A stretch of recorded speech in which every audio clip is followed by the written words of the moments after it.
St. Peter's, Cork is one of Cork's oldest churches.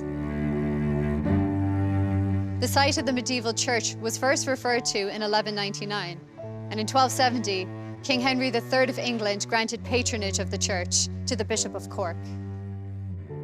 The medieval church was demolished in 1782, and the present church building was completed in 1788, and the tower at the eastern end added in 1838.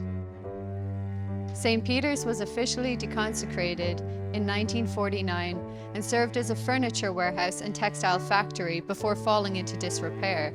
During its deconsecration, many of the religious elements of the church were removed, including the stained glass windows, church pews, and the altar. Picture the church in its heyday, complete with colorful stained glass panes, wooden pews along either wall, the altar beneath the grand window, and an organ playing from the balcony. While most of the older parts of the church have been lost, remnants of St. Peter's ancient past are hidden within the building. You just need to know where to look. St. Peter's continues to evolve to suit the needs of the community and is now an attractive space for events and exhibitions, serving specialty coffee and treats. The gravestone in the front courtyard of St. Peter's date as far back as the 17th century. Due to their age and the years of exposure to Irish acidic rain, the gravestone engravings have become weathered, leaving many of the inscriptions illegible.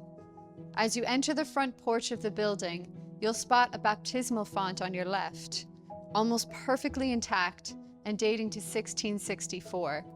The font was moved here to allow for civil ceremonies to be held inside the modern building. A quirk of old Irish law means such a ceremony would be void if a religious artifact was within the main four walls of the building. Two more stone memorials are set into the southern walls of the church, commemorating wealthy Cork merchant families. A favorite hidden gem of St. Peter's is this small chapel, which is located inside, just near the entrance. It now houses a rare 18th century monument dated 1710, commemorating a lay person and not a religious figure. The monument depicts Sir Matthew Dean, a prestigious merchant and mayor of Cork. Dean arrived in Ireland during the Cromwellian years and became a notable individual in the city, leaving his legacy as a beneficiary to the local people. He funded one of the first public schools in the country and an almshouse for the poor. The stone monument to Dean would have been next to the altar inside St. Peter's Church, but was moved to its current location for safekeeping. The monument depicts Matthew Dean and his wife, not first or second, but his third wife, kneeling at prayer. Take a walk into St. Peter's side garden. You are now standing in a medieval laneway, Pike's Lane.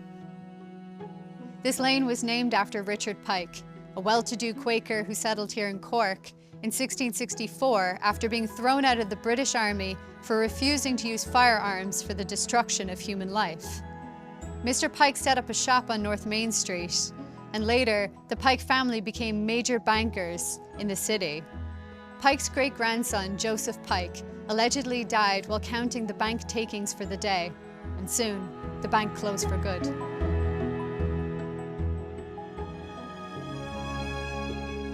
St. Peter's Church and this graveyard to the rear has served as a resting place for Cork citizens for centuries, with old gravestones and memorials surrounding the church. One particular story about St. Peter's graves makes for a chilling tale: the story of Francis Taylor. A look at the parish records of St. Peter's shows Taylor's death recorded not once, but twice in the 1700s. First in 1753, and again 23 years later. An 18th century newspaper, the Cork Remembrancer, tells of the morning after Taylor's burial.